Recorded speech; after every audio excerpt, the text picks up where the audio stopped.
we have a good core, we have a good foundation, we have all these young players, and we have flexibility. So we have to not panic and do the right thing, execute, and have urgency. So that's our balance. We have to thread the needle to create urgency, create change, because we're not where we need to be. But don't ruin the ship, the boat here. It's pretty good. What were your thoughts on Tom Gores' PSA? I mean, you got to say something. You know what I'm saying? He can't tell us straight how it is. He can't tell us what they really talking about behind the closed doors, what they actually really planning.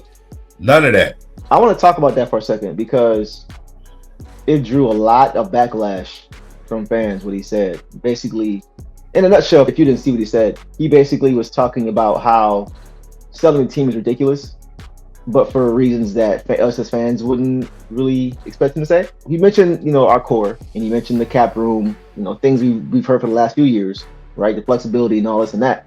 But he mentioned the things they're doing for the community, which is great, right? I want to make sure I'm being very, very clear. Those things are great. And I hope he continues to do those things.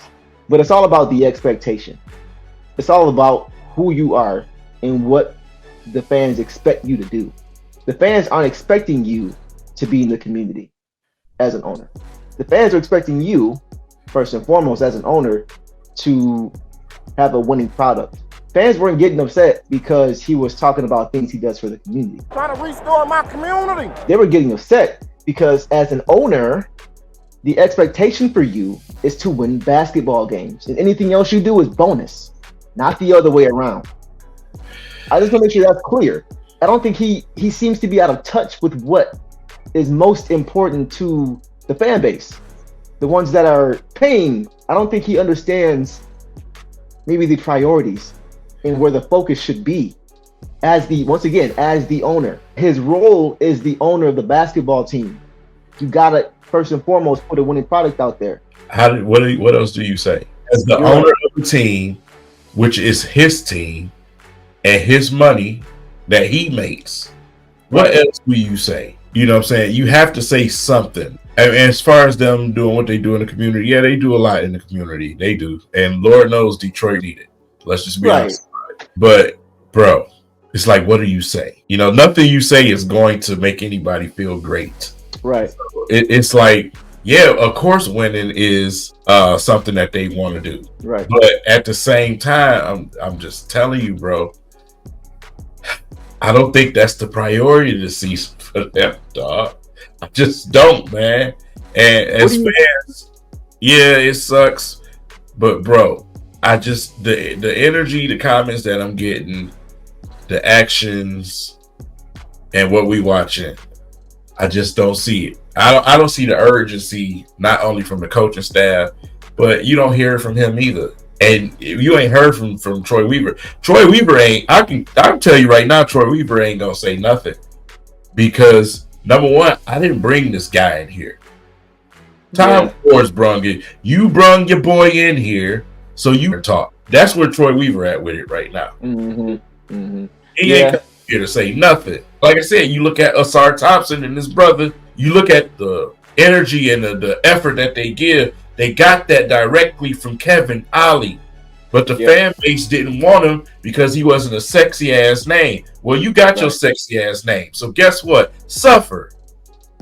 You got your sexy name. You got your sexy players. You got the people who play who you wanted to play. Everybody that you asked for, suffer. That's where I'm at with it right now. Because the fan base is a lot of whining and telling people what you need to do in this. And when you do it and it don't work, they flip and turn on your ass. You asked for this. Go back and watch the damn pressers. Troy Weaver wanted nothing to do with none of that up there. The energy was evident, bro. You could tell. You could see it. Because he really didn't have anything to say. And you could see it in his face. So what can he say? He can't really take responsibility because he wasn't responsible for the hire. That's where the friction is. I think the friction is between Monty and Troy. Because even when we hired Dwayne Casey, you seen Dwayne Casey and Troy everywhere. Right. Because that was a Troy hire. Bro, you don't see that. You know what I'm saying? I didn't see that as much, not even over the summer. I didn't see that. But the moment Monty became available, Tom came with his veto card and said, this is who we hire. Forget the research that you got. Forget the plan that you got. This is what we hire. I'm Jerry Jones in your ass. And it pissed Troy off. Destination restoration. Harder than MTV and Y2K. You don't want to see buff that Y2K. Breaking records set by Michael J. Bringing glory days back to the future, Michael J. He's way ahead of his time, he's got a plan, yeah. Led off by none other than his brother Cannon. And this is more than a game, it's a passion. While they sleep, we working, cause of my